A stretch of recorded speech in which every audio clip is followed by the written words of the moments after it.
தமிழ் சினிமாவில் முக்கியமான சிறந்த படங்களில் ஒன்று பாவமன்னிப்பு. நடிகர் சிவாஜி கணேசன் அவர்களோட கரியரில் மிக முக்கியமான படம். இயக்குனர் பீம்சிங் இயக்கின பாவரிசை திரைப்படங்களில் நம்பர் 1 பிளேஸில் இருக்க படம் பாவமன்னிப்பு.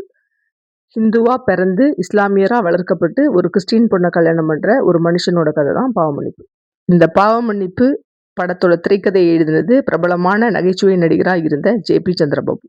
இந்த கதையை படமாக எடுக்கலாம் அப்படின்னு ஜே.பி. சந்திரபாபு இயக்குனர் பீம்சிங்கிட்ட சொல்லும்போது அவரும் படத்தோட கதையை பிடிச்சி போய் எடுக்கிறதுக்கு ஒத்துக்கிறாரு.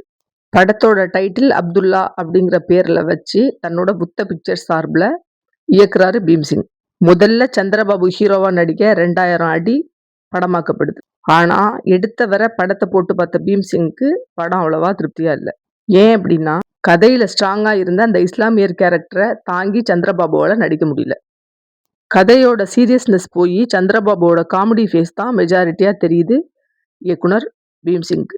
என்ன பண்ணலாம் அப்படின்னு யோசிச்ச இயக்குனர் பீம்சிங் எடுத்த வரையும் இருந்த அந்த 2000 அடி படத்தை ஏவிஎம் சரவணன்ட்ட போட்டு காட்டி என்ன பண்ணலாம் அப்படின்னு கருத்து கேட்குறாரு பீம்சிங். படத்தை பார்த்து பிடிச்சி போன ஏவிஎம் சரவணன் அந்த படத்தோட கதையை தன்னோட அப்பா மெய்யப்ப செட்டியார்கிட்ட சொல்கிறாரு. மெய்யப்ப செட்டியாருக்கும் கதை பிடிச்சி போய் இந்த படத்தை பெரிய பட்ஜெட்டில் எடுக்கலாம் அப்படின்னும் இந்த படத்தில் நடிக்கிறதுக்கு நடிகர் சிவாஜி கணேசன் பொருத்தமாக இருப்பார் அப்படின்னும் மெய்யப்ப செட்டியார் கருத்து சொல்கிறார்.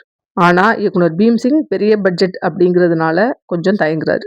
ஆனால் ஏவிஎம் மெய்யப்ப செட்டியார் பெரிய பட்ஜெட் அப்படிங்கிறதுனால நீங்கள் தயங்காதீங்க, உங்களோட ப்ரொடக்ஷன் நாங்கள் பண்ணுறோம் படத்துக்கு அப்படின்னு ஏவிஎம் மெய்யப்ப செட்டியார் சொல்கிறார்.